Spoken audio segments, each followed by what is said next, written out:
The downfall of Lamelo Ball needs to be studied. He went from the Rookie of the Year and then an All-Star in his sophomore season to Hornets fans talking about trading him and leaving the franchise to Brandon Miller, all in just 2 seasons. I don't know if Lamelo Ball can be the franchise player on a winner because he's got a pretty empty calories game. His efficiency is garbage. His defense is horrific. I don't see a lot of evidence that the guy considers winning to be a priority. Even if Charlotte wanted to trade him, his value is at an all-time low at the moment. Besides the problems with LaMelo's defense and his efficiency, the most glaring issue is that he just doesn't play games. He's always injured. Last year, he only played 22 games, and the season before that, 36. Sure, when he's on the floor, Ball is great at pushing the pace, and his passing ability is elite. I mean, just look at these. And a mid-range run. Ball, nice pass. Bridges able to score. And LaMelo Ball showing you his amazing skill. Yeah, what a great example. The vision. Look at LaMelo right here. What vision. Perfect. Off to the races. What do you got? Yeah! Play. Look at that. Perfect steal. Who's with me?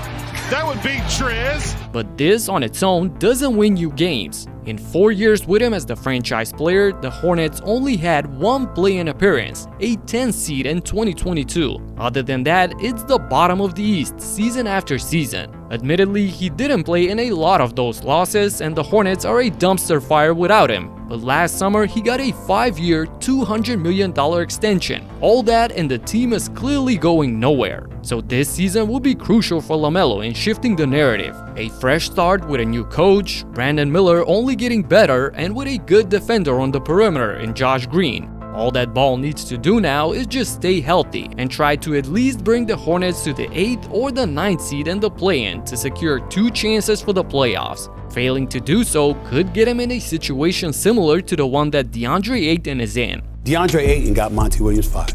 I'm going to say that. DeAndre Ayton got Monty Williams fired. This guy called himself the Dominating. What you bring to both sides of the floor and to the team in general?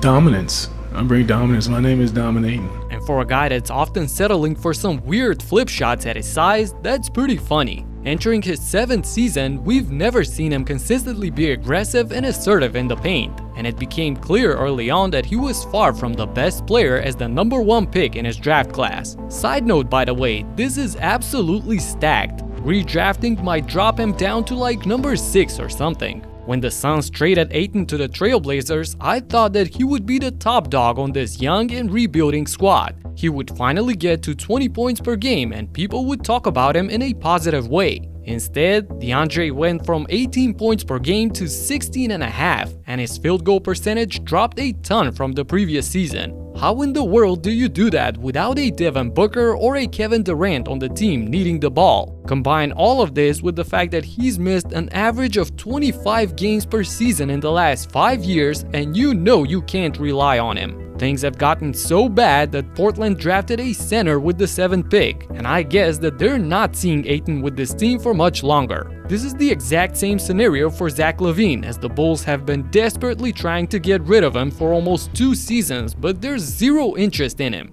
Literally nobody is willing to spend some assets in order to get him. This is because he's coming off of surgery and has 3 years and $138 million left on his contract. The biggest reason, however, is the fact that LaVine has become the icon for empty calorie stats. People around the league have formed this image of Zach that he gets his numbers, but that never amounts to anything. His teams have never won. Man, who knows what things could have looked like and how the story could have changed if this never happened. Lonzo Ball, this is an injury, partial tear of his left meniscus. Team saying the timeline is 6 to 8 weeks. This is the second time he's had this injury. He had a meniscus scope in 2018 with the Lakers, so this is certainly a significant blow for this team. When this happened in January of 2022, the Bulls were 27-13, the number 1 team in the East. Unbelievable. I should say a game last year. Lob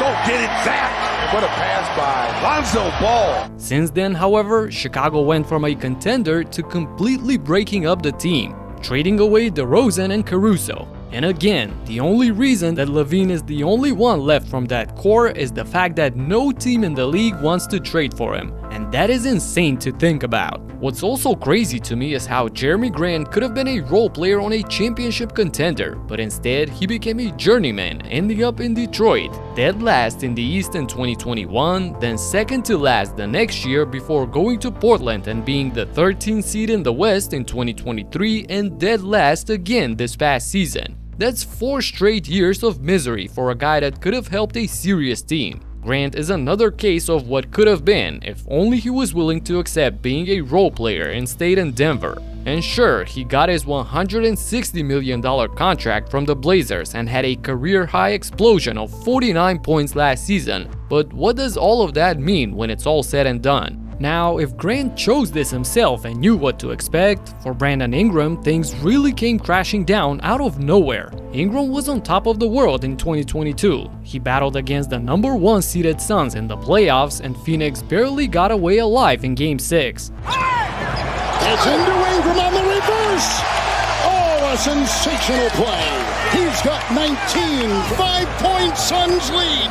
Ingram flies the other way with a finger roll. Oh, and that's it. Game series.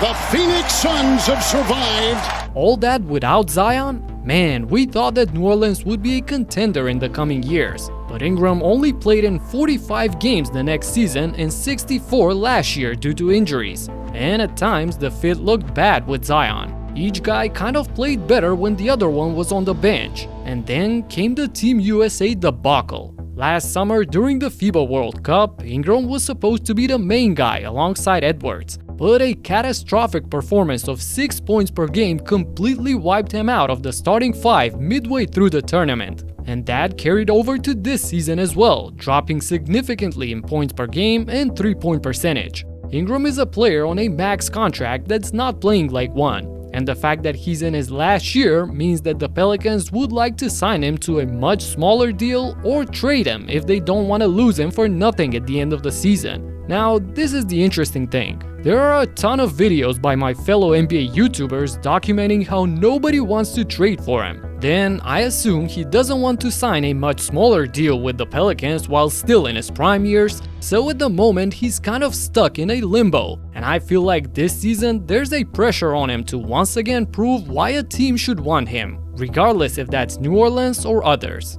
And speaking of proving their worth, of course the usual suspects here are former Golden State teammates Andrew Wiggins and Jordan Poole. One of them completely disappeared after a great performance on both ends of the floor in the finals, and the other one became a laughingstock in the league.